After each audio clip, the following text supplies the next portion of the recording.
Assalamualaikum warahmatullahi wabarakatuh. Halo teman-teman, kami dari perwakilan kelompok 4 yang beranggotakan Najwa Khalil Azahra dan Rizkia Anissa yang akan menjelaskan materi yaitu tentang teks deskripsi. Yuk teman-teman, kita simak video yang akan kami jelaskan. Teks deskripsi adalah teks yang berisi penggambaran suatu objek, baik makhluk hidup, benda, tempat, atau peristiwa secara terperinci, sehingga pembaca seolah-olah melihat, mendengar, merasakan, atau mengalami sendiri hal yang dideskripsikan oleh penulis.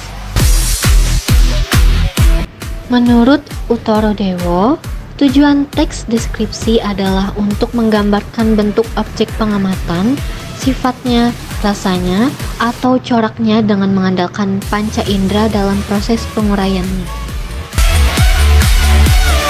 Teks deskripsi memiliki dua jenis, yaitu berdasarkan bentuk dan isinya. Yang pertama ialah berdasarkan bentuk.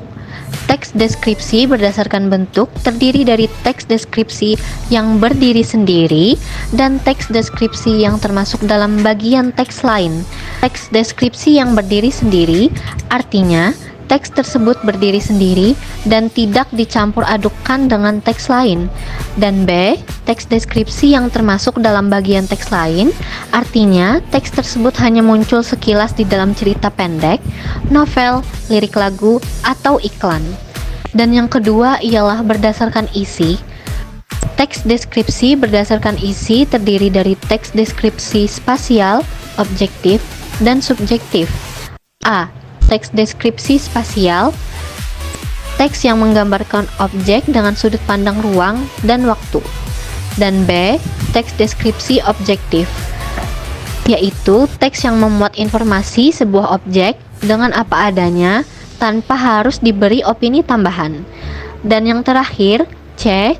Teks deskripsi subjektif, teks yang memuat informasi dengan tambahan opini penulis sesuai dengan apa yang dilihat, didengar, atau dirasakannya. Ada 3 struktur teks deskripsi. Yang pertama, identifikasi. Struktur identifikasi adalah bagian awal dari teks deskripsi yang berisi pengenalan nama objek, makna nama, lokasi, sejarah lahirnya, atau gambaran umum lainnya tentang objek yang dideskripsikan. Yang kedua, deskripsi bagian. Struktur deskripsi bagian adalah gambaran rinci dari sudut pandang penulis tentang suatu objek. Penulis menggambarkan apa yang telah ia lihat, dengar, dan rasakan selama mengamati objek pilihannya. Jadi, pada bagian ini penulis bisa menggambarkan tiap bagian yang ada di objeknya. Yang ketiga, simpulan atau kesan. Struktur simpulan atau kesan adalah bagian yang berisi kesimpulan atau kesan dari hasil pengamatan penulis terhadap objek.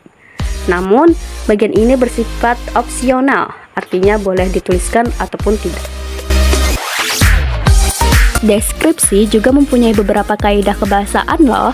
Yuk, simak macam-macam dan contoh kaidah kebahasaan teks deskripsi berikut ini. Yang pertama, menggunakan kata sifat untuk mendeskripsikan objek, misalnya baik, indah, dan kuat. Kedua, menggunakan kata benda terkait objek yang dideskripsikan, misalnya kucingku, bajuku. Ketiga, menggunakan kata kerja aksi untuk mendeskripsikan perilaku atau objek, misalnya mengeluarkan bau harum, mencakar mangsanya. Keempat, menggunakan frasa yang mengandung kata benda, misalnya beliau merupakan seorang ibu yang lemah lembut. Kelima, menggunakan kata kerja perasaan atau pendapat yang menggambarkan sudut pandang pribadi penulis, misalnya kucing itu berat. Keenam, mengandung kata keterangan untuk memberikan informasi tambahan terkait dengan objek yang dijelaskan, misalnya di halaman, di hutan, dengan lihai. Dan yang terakhir adalah mengandung bahasa kiasan, misalnya bulunya lembut seperti kapas.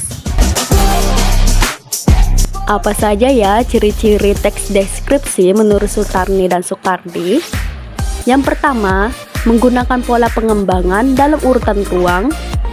Yang kedua, memberikan deskripsi atau uraian tentang benda, hal, maupun peristiwa sebagai sebuah objek. Yang ketiga, Umumnya, gagasan atau ide tulisan didasarkan pada hasil observasi atau pengamatan.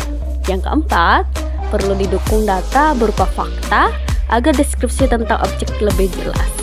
Yang kelima, penulisannya bertujuan untuk memunculkan suatu kesan nyata terhadap panca indera. Oh ya teman-teman, kami juga menambahkan ciri-ciri teks deskripsi menurut artikel The Tickers, yaitu yang pertama menggunakan kata kerja transitif saat menyampaikan informasi. Yang kedua mengandung kata sifat yang menggambarkan kondisi. Yang ketiga menggambarkan atau melukiskan sesuatu. Yang keempat penggambaran dilakukan secara rinci dengan melibatkan kesan indera. Yang kelima membuat pembaca atau pendengar merasakan sendiri atau mengalaminya sendiri. Yang keenam mengandung bahasa kiasan atau metafora. Yang ketujuh mengandung kata kerja perasaan yang bertujuan mengungkapkan pandangan pribadi dari penulis terhadap subjek yang dituliskannya. Yang kedelapan mengandung kata keterangan dalam memberikan informasi tambahan. Kami juga memberikan contoh teks deskripsi. Yuk, sama-sama kita lihat ya.